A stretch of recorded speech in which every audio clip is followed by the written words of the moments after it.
திருப்பூர்ல லேடிஸ் கலெக்ஷனுக்கு இவ்ளோ கூட்டம் வரும் நான் நினைச்சு கூட பாக்கலீங்க. வெளியே இவ்ளோ கூட்டம் நிக்குதுன்னா உள்ள அதுக்கு மேல கூட்டங்க. கலெக்ஷன் நல்லா இருக்கு. இப்போ ஆல்ரெடி நான் 4 ட்ரெஸ்ஸஸ் எடுத்து வச்சிட்டேன். இப்போ அகைன் மறுபடியும் மேலே போறேன். மறுபடியும் 4 ட்ரெஸ்ஸோட வெளியே வருவேன். நாங்கள் வந்து ஃபேமிலியாக வந்தோம், 5 பேர் வந்தோம். எல்லாருமே சுடி எடுத்துருக்கோம். இப்போ தான் லெஹங்கா கலெக்ஷன்ஸ் பார்க்க வந்திருக்கோம். மூவ் ஆகாத பீஸ்லாம் இங்கே கொடுத்துருவாங்க அப்படின்னு நினச்சேன். ஸோ ஆனால் அவங்க வந்துட்டு ஃப்ரெஷ்ஷான பீஸ் தான் கொடுக்குறாங்க. எல்லாமே அன்வேக்கால கலெக்ஷன்ஸ் எல்லாம் நல்லா இருக்கு. நானே 1 எடுக்கலாம்னு நினைச்சேன், ஒரு 5 எடுத்துட்டேன்.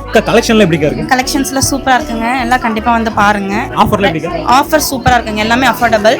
எல்லாம் வந்து பார்க்கலாம். உங்களுக்கு என்ன கலெக்ஷன்ஸ் ரொம்ப பிடிச்சிருந்தது? லெஹங்கா நல்லா இருக்கு, சுடியுமே நல்லா இருக்கு. சுடி தான் எடுத்திருக்கோம். சுடி ரொம்ப சூப்பரா இருக்கு, கிராண்டா இருக்கு. ஷராராஸ்ல சூப்பரா இருக்குங்க. நியூ கலெக்ஷன், டிசைனும் சூப்பரா இருக்கு. எனக்கு லெஹங்காஸ் ரொம்ப பிடிச்சதுங்க. சுடி அதிகமாக பிடிச்சிருந்துச்சு. நாங்கள் சுடி தான் கிட்டத்தட்ட ஒரு 10 செட் எடுத்திருக்கோம். நல்லா இருக்கு, எல்லாமே நல்லா இருக்கு. லெஹங்கா சுடி எல்லாமே பிடிச்சிருக்கு. பிரைஸ் அஃபோர்டபுளா தான் இருக்கு, வாங்கிக்கலாம். மிச்ச கடை கம்பேர் பண்ணும்போது டிசைன்ஸும் நல்லா இருக்கு. அந்த ரேட்டுக்கு ஓகேவா தான் இருக்கு. இந்த ஜான்வி ஐக்கா எங்க லொகேட்டா இருக்காங்கன்னு பாத்தீங்கன்னா திருப்பூர் பழைய பஸ் ஸ்டாண்ட் தி சென்னை சில்க்ஸ் பார்க்கிங்க்கு ஆப்போசிட்ல தாங்க. சோ மறக்காம போய் விசிட் பண்ணி பாருங்க. ஓகே, நீங்களும் விசிட் பண்ணி பாருங்க.